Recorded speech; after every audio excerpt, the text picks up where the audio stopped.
Morning, Genesis Metro Church. Let's give it up for the band. They do a great job leading us in worship every week. Just when you think it doesn't get any better, it does. So they do a great job. We want to thank them. We are privileged and honored to have special speakers with us today, Dr. Claude Thomas and his wife, Jan. You know, we would introduce them as guests, except that would not be true. They have been walking with us as part of the Genesis Metro Church family for some time now.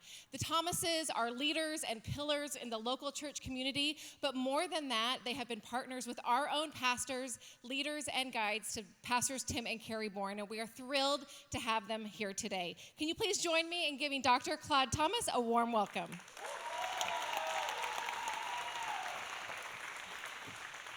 you, Angela.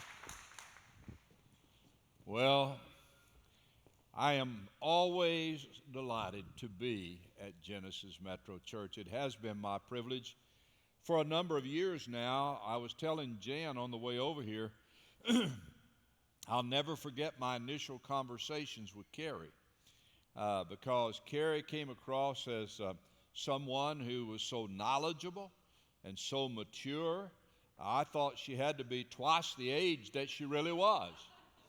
She's just amazing leaders. You are blessed as a church to have Tim and Carrie as your leaders because, you know, leadership is not best evaluated when everything is great and easy.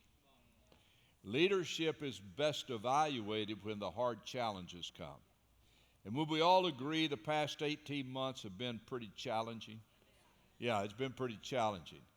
But you have great leadership here with Tim and Carrie.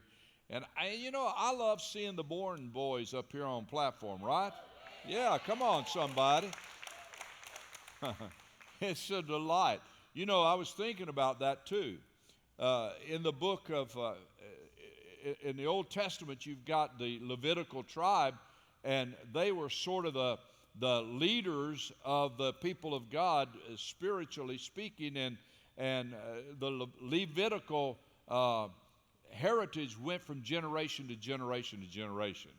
And I believe that biblical precedent is there for a reason, and it's just a delight to see that happening right here at Genesis Metro. And thank you for the privilege, and Tim and Carrie, thank you for the privilege for Jan and me to be with you again today. It's our joy, I assure you. My wife and I love to travel. We have, I don't even remember when it began, but we love to travel. One of the places we love to go is England. We have been going to England for years and years and years, and one of the reasons behind that is there's so much history related to the United States and related to the Christian faith that is submerged in the life of the English people. And so we love to go there, and when we go, we visit a lot of historical sites. And one of the places that we have enjoyed was to walk along the cobblestone of the street, Broad Street, in Oxford, England. And like many tourists, we walked along those thousands of cobblestones on the street, Broad Street. As you walk along, there is a cluster of stones that stand out from the rest. And that cluster of stones you will see right on the screen here. You see the gray and the brown around them, but you see the white stones. And if you look at them carefully, you see that they form a cross. But the real question is, why are they there? Why are they there? And if you know the history behind that cluster of stones, it's a monument, as you would see. And it harkens back to the year 1555 in the town, in the city of Oxford. It was October 1555. Two men emerged from a dark, dreary dungeon called Bocardo Prison. One was named Hugh Latimer, and the other was named Nicholas Ridley. They were walking out into the brightness of that autumn day to face the stake and death. The stake where the martyrs were burned. And they were going to die because of nothing less than or nothing more than that simply they would not deny their Christian biblical faith.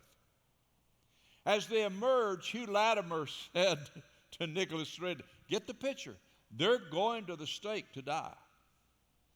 And Latimer called out to Ridley, he said, be of good cheer, Ridley. I think, man, you lost your mind. We're going to the stake to die. Be of good cheer, Ridley. Then he makes this statement. We don't know everything that was said there that day, but we do know this was said. He said, be of good cheer, Ridley. Play the man. Be the man. And then he said this, playing off the imagery of the stake and the flame. He said, we shall this day light such a candle by God's grace as I trust shall never be put out. Going to the martyr stake to be burned. He takes that imagery and says, this day, by God's grace, I trust that we'll light a candle that will never go out. Be of good cheer, Ridley. This day, the day of our death, be of good cheer, Ridley. We're going to make a difference in our generation and for future generations. And here we are, hundreds of years later, talking about Hugh Latimer and Nicholas Ridley. We shall this day, by God's grace, make a difference for God and for good, for this generation and the generations to come. God has sent me here to Genesis Metro today to say to you and to me and to remind us of the goodness and the grace of God, that by His goodness and by His grace, you and I can make a difference in our generation and generations to come. How do we do that? How do we do that? Well, we're going to take the message today from an experience that we have with Jesus. You see, the Bible is not just a book to be read. The Bible is a book to experience. And when we hear the words of Jesus, they're not just words to be read. They're words to be experienced. And today we're in Matthew chapter 9, and we're going to walk along the northern shore of the Sea of Galilee with Jesus. And here's what the text says, beginning at verse 35, Matthew 9. Then Jesus went about all the villages and cities, teaching in their synagogues, preaching the gospel of the kingdom. And He was healing every sickness and every disease among the people. We have been there on that northern shore of the Sea of Galilee. We've walked in the remnants of those synagogues that were there when Jesus was there. We walked in the synagogue at Chorazin and places like that. They were there. The foundations of those synagogues still exist. And there He is.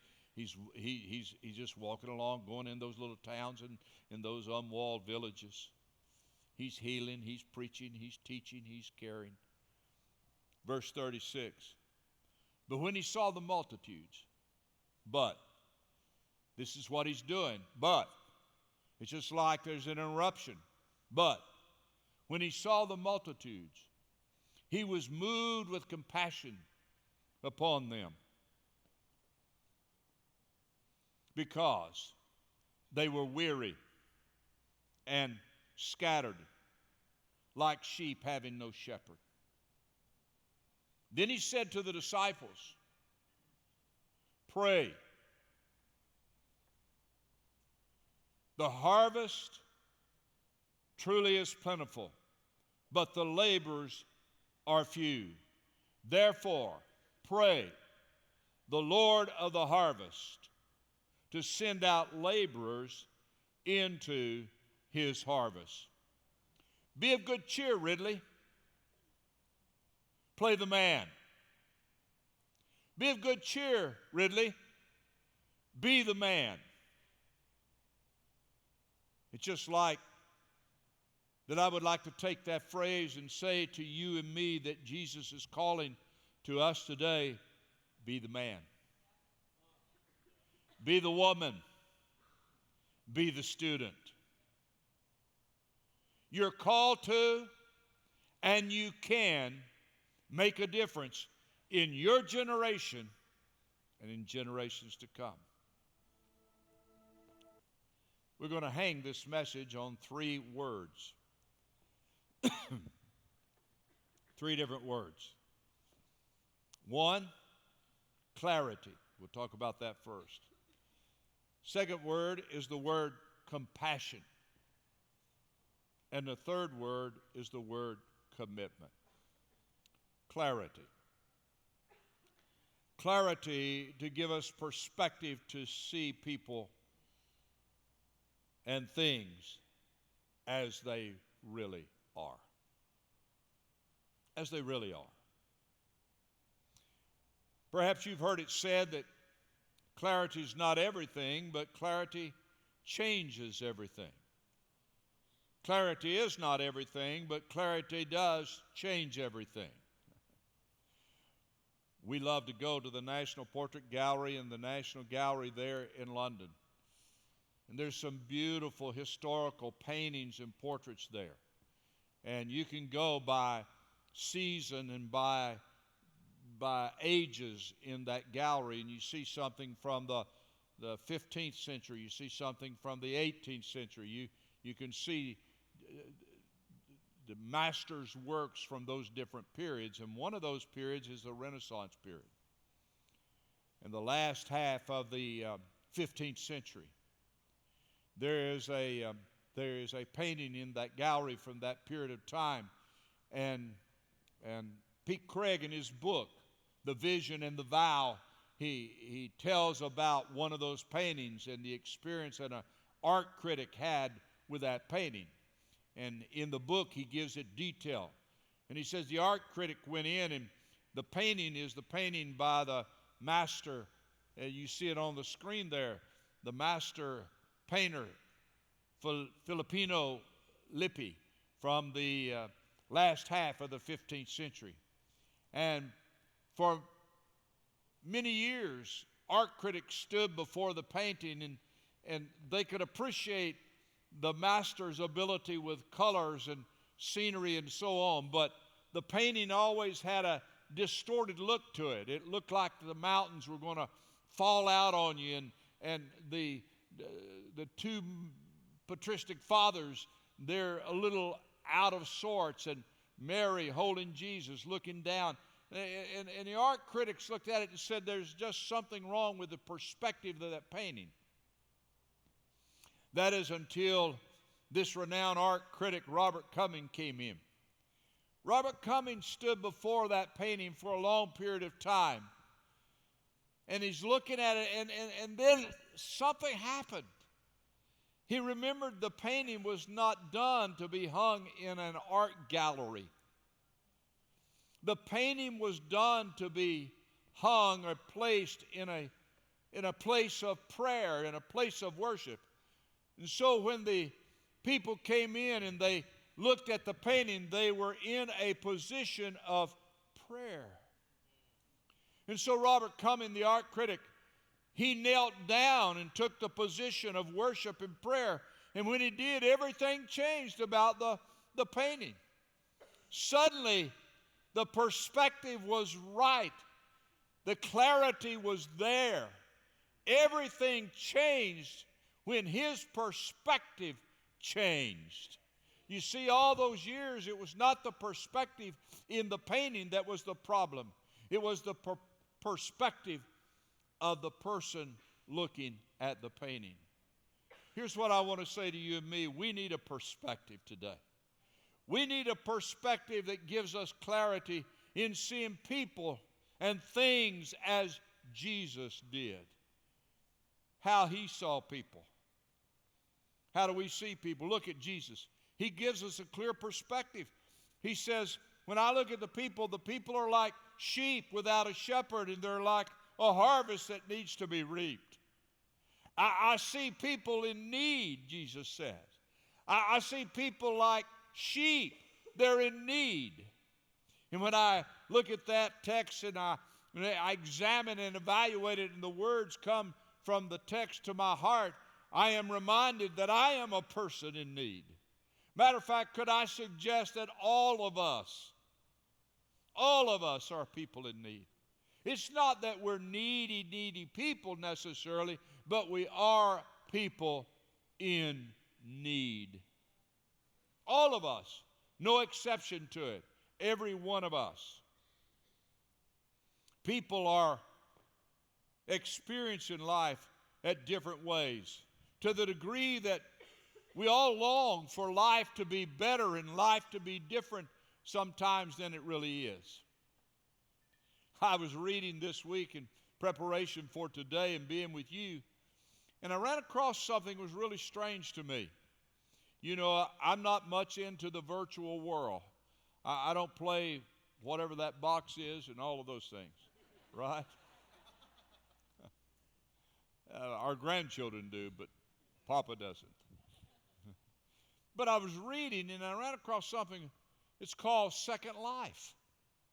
It's a part of the virtual world. And Second Life, here's how they described it. You see, people, 20 million people are on Second Life. And Second Life says you can create a second life. You can create a second life. Second Life is a place where you can connect. You can change yourself. You can change your mind. You can change your look. Amen. And it's a place where you can be different. It's not real. It's virtual. 20 million people trying to be a new character in a play-like life, looking for a second chance. Genesis Metro, I want to say to you and to me and remind myself so deeply, Jesus didn't come to give us a play-like kind of life. Jesus said, I am come that you might have life, and you might have it to its fullest. Jesus has come that you and I can experience the life that our heart longs for. You and I can experience the life that we want deepest in our souls. You and I can be the people that God intends for us to be. Jesus said, I am come that you might have life, and you might have it to its fullest. God is saying to you, you and me, you can be the man. You can be the woman. You can be the student. You can be the church. You are the church that can and will make a difference. We need clarity. We need perspective. We need to see each other when we walk in here that we are people who need one another. We need somebody to come alongside of us and remind us that Jesus is not a historical figure only of the past, but he's a reality of life today. That Jesus didn't just promise to the people in Israel in his day, I've come to give you life and give it more abundantly. He came to say to you and me, I've come to give you life and give it more abundantly. We don't need a second life when we can have new life in Christ. We don't need to play games in front of some kind of box when we can experience the life that Jesus. We need to see people clearly. You say, how can we do that? How can I see people like Jesus? Let me give a thought. Let me give a suggestion. When Jesus was upon the earth, he touched people's eyes and restored to them their physical sight. I want to suggest to you and me that if we get on our knees before the Lord Jesus and ask him, Lord, will you touch my spiritual eyes that I can see people, I can see things as you do. I believe that he'll reach out of heaven into our lives and touch our spiritual eyes so that you and I can see like he sees. Clarity. Seeing people and things as Jesus does. Clarity. The second word is the word compassion. The word compassion. When we see, touch my eyes so that I can see, when we see people like Jesus sees people, God help us, then we can feel what Jesus feels for people. When we see people and things like Jesus does, then we can feel and show what we feel like Jesus does. Because here's the fact, once we feel it, we can show it. Once it reaches inside of us, it can be given expression through us.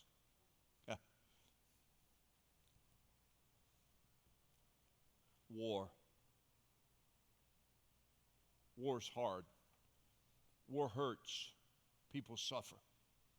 World War II, my dad was in World War II. My wife, Jan's dad, World War II. Hard. People suffered, and nobody suffered any more than the children did. And no children suffered any more than the children who were in concentration camps. American soldiers went into those concentration camps and found the children. The children were emaciated from not eating. They were sleeping in inhumane conditions. They were crying because of their misery. Those American soldiers reached in, they picked them up and brought them. They gave them a clean bed to sleep in, gave good clothes to put on their backs, and filled their little tummies with good food. But something was going on with the children that the soldiers didn't immediately understand. At night, even though they were sleeping in a good bed, even though they had good clothes and good coverings, even though they had a full tummy, the children were crying. They were in their sleep, they were crying. And so the soldiers went and looked. And when they looked, they saw that the children were grasping like this in their sleep as they wept. And they tried to figure out, what is it? They've got a full tummy. They've got clean, good clothes. They've got a good bed. What is it? Then they realized that the children had gone to sleep with a hunger in their stomach so long that they were grasping for something to feel that. So the soldiers did something. They took a piece of bread and they put it in the hands of those children. And when they went to bed, they went to bed with bread. And when they went to bed with bread in their hands, the crying stopped. The longing was satisfied with the bread in their hands as they slept in their bed. Have you ever wondered? Have you ever wondered how many people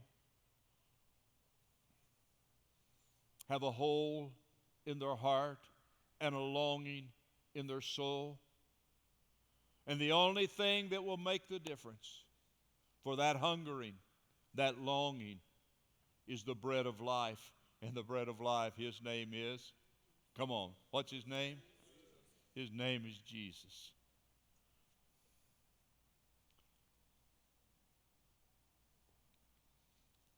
He's walking, going into those little synagogues, walking through those unwalled villages, teaching, healing. But when he saw the multitudes, he was moved with compassion.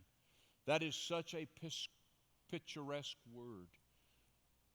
The word moved, the phrase moved with compassion is a translation of one Greek word.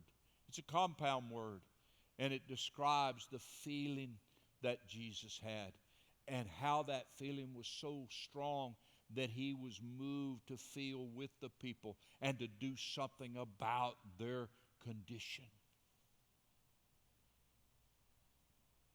When we see people through the eyes of Jesus, we can feel with the heart of Jesus.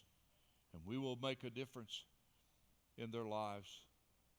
I looked at this up about Frisco. Frisco, in the last 10 years, has doubled its population. So you've got people coming, right? You got people coming. These apartments down here, we saw them as we came in. Not only, they've been built, some of them, since we were here last in 2020, I think maybe it was this year. They've been built. And then there's all this material stacked down here, right down here, when you turn in on the road. All that material. I said to Jan, what do you think they're going to build? And she said, I bet they're going to build more of those things, and pointed to the apartments. What does that mean? That means that people are coming. People are coming. They're not leaving Frisco. People's coming to Frisco. Right? And so they're coming. And because they're coming, many of them are going to come with a hole in their soul and a longing in their heart. And I wonder how many of them will lie down at night with literal tears coming out of their eyes, or the tears coming out of their hearts. I wonder how many people will walk into this room, who walk in with a longing in their soul and a hurting in their heart. And they say, I'm coming in because maybe I can find some help here. Maybe I can find somebody who will care about me here. Maybe I'll find somebody who's got some compassion for me. I'll not be judged, but I'll be welcomed. I'll not be condemned, but I will be cared for. You see, God has His way of intersecting our lives with those who are looking, longing for somebody to see them through the eyes of Jesus, to care for them with a heart like Jesus, and to show it. To show it. I'm amazed. I am amazed. The further I go, the more I am amazed how that sometimes just a simple word of encouragement makes a difference in a person's life. You and I can make a difference. You've been making a difference. You are making a difference. But I want to suggest to you, Genesis Metro, that God is bringing into your doorways people that are in need of somebody to express compassion toward them. Maybe a couple who is one signature away from a divorce. It may be a student like that. I saw the video of a young man who twice imprisoned, didn't come from a bad family, just twice imprisoned. Drugs. His life was ruined, and in prison he encountered an old man with an open Bible, and the old man invited him in and cared for him, and literally the boy's life was changed.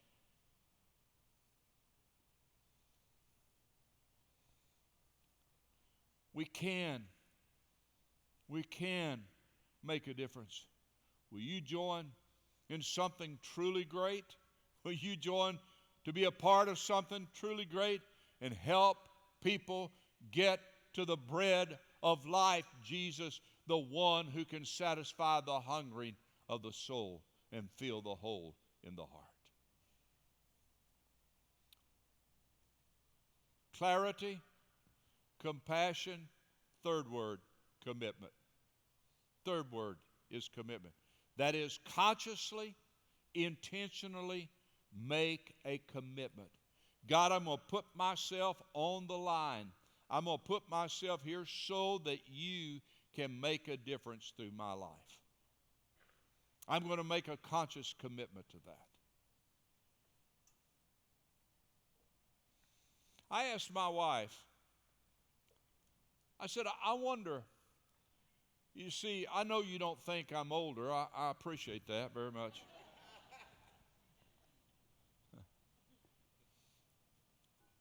Because I'm hip. I've got blue jeans on.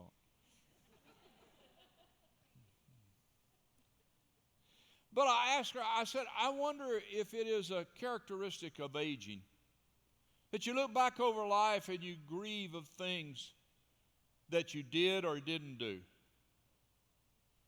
There's a grief. Lord, I wish I had been better. I wish I hadn't done that stupid thing. I wish. And she said, you can't live back there. You were where you were then, and you are where you are now. But could I just say to us, I believe that God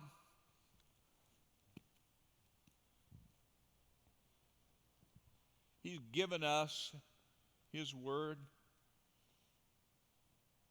to help us to see how to be the people that He wants us to be and minimize, could I say it that way? To minimize the regrets that you might have. Could it be that we could commit consciously to make ourselves so available to God that He can work through us? Listen to what Jesus said. Jesus said in verse 38, He said, pray the Lord of the harvest that He will send forth laborers into His harvest. That word send forth is, in English text, it's send forth, it sounds okay, but it doesn't nearly capture the significance of the word. The word is ekbalo, and it means to be cast out into. It's almost a word that has a sense of urgency and power to it. Pray that the Lord of the harvest will cast out laborers into His harvest. The harvest is it's ripe, it's ready, now's the time. And pray that He'll send forth laborers. And when Jesus used that term, laborers into the harvest, He knew, then the people who heard Him knew, He was talking about a commitment, a wholehearted commitment. Harvesting wasn't done in an air-conditioned cab of a tractor like it is on our big farms here in Texas or in the plains. It was hard work. They worked in the open fields, and it was work, and it required a wholehearted commitment on the part of those laborers. Shepherds, they lived a lonely and dangerous life. You couldn't be a half-hearted shepherd. You had to be a wholehearted shepherd, wholehearted commitment. And what Jesus is here in doing by taking the experiences of life that the people understood, and He's saying, will you make a wholehearted commitment to make a difference in the lives of these people? And that's what He's saying to you and me. Will you make a wholehearted commitment to be a part of the process of helping people experience the life that everybody longs for? Will you make a wholehearted commitment to that? Genesis Metro, you're stepping into a different time and another season. God has been so gracious, and you've done so well, and you've responded in such a great way. I believe that God is saying to you today, you make this wholehearted commitment, and you will not be disappointed. You will not be disillusioned. Matter of fact, you will be anything but that. 1996, the Olympics were in Atlanta, Georgia. The women's team, gymnastic team, were on the verge of winning a gold medal. But a diminutive girl, it all hung upon her shoulders. Her name was Carrie Strug. If she did well, the women's gymnastics could win the gold. On her first try, she didn't do well at all, and she hurt herself. She hurt her foot and her ankle, her left foot and ankle. But Carrie was not the kind of person who shrugged back from a challenge. She was given a second go. And on her second go, everything changed. With that hurting foot, that hurting ankle, she gave it all she had, wholehearted commitment. It's locked into my mind, and I want you to see it right here on the screen. I want you to see Carrie Strug as she goes for the goal. It's on the screen. Here she is. Look at her. Look at her. What? Look at those cheeks. bouncing. She's going for it, that girl is.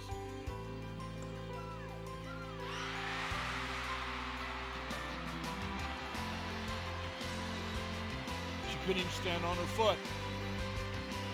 She had to get down. But what did she do? That girl made a wholehearted commitment. Now listen. When the gold medal was given to the U.S. girls gymnastic team, she stood there with her teammates. But she was crying because of the pain.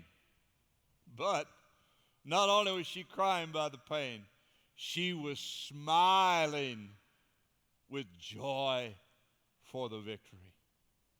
Could I say to you and me, let me just say to you, if you and I will make that wholehearted commitment, we will know the joy, we'll know the gratification, we'll know the blessedness of making a difference for God and for good.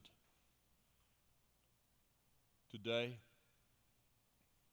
you'll be moving into another season, another challenge. Make the wholehearted commitment. Make the wholehearted commitment. Don't be on the sidelines. I don't know what your pain is. I don't know what your hurt might be. But make a wholehearted commitment. God will honor a wholehearted commitment. God will give blessedness to a wholehearted commitment. I'm not saying that the pain will go away. She stood there in pain. But I am saying to you, there will be joy. There will be blessedness. There will be achievement. And you will be making a difference for God. You'll be making a difference for God. And you'll be making a difference for good in the lives of people in all our lives. God sent me here today, I believe, to say to you, you have, you are. But oh, my dear, listen. What's in front of you is greater than what's behind you. The difference you've made has been awesome. But God's design and destiny for you is greater. But it can't be done with a few. It takes all. And when Jesus reached out of heaven and reached into your life and pulled you to himself, he didn't pull you to himself so that you can just float along. He pulled you to himself and says, if you'll come after me,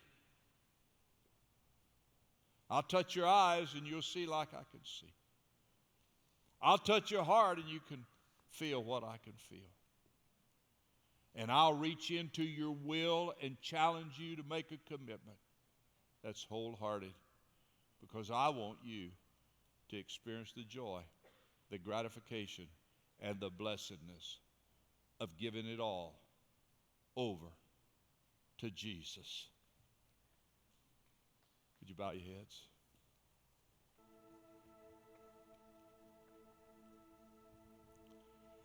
It may be that you're here and you've never stepped across the line of faith, and I think I would be amiss if I didn't invite you to respond to Jesus.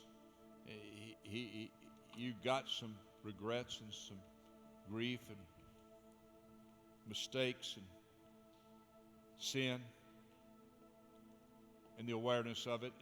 And I want to tell you that Jesus says to you today, just come to me, all you who labor heavy laden, and I will give you rest. He says, come to me and don't carry the burden of that sin any longer, the shame of that sin any longer, the guilt of that sin any longer. Come to me and I'll take it. I paid a big price so I can take all of it, and I'll take it. And you can give it over to him and he'll take it from you. He'll take your shame, your guilt, your sin, and he'll set you on a pathway to life where you Not only experience the difference that he makes, but you can share the difference and make a difference. If you've never stepped across the line of faith right now where you're sitting, just say to Jesus, Lord, right now I give everything to you. Step out of heaven, step into my heart, take control of my life now and forever. And as a part of this great church, today will you say, God, whatever you ask of me, I know that you'll never ask of me more than I can give. And that anything that you ask me to do, it'll never be wasted. And I want that joy. I want that gratification. I want that blessedness that comes when I make that kind of commitment to you. Touch my eyes, Lord, that I can see what you see. Touch my heart, Lord, that I can feel what you feel. Touch my will, Lord, that I'll hold back nothing from you in Jesus' name.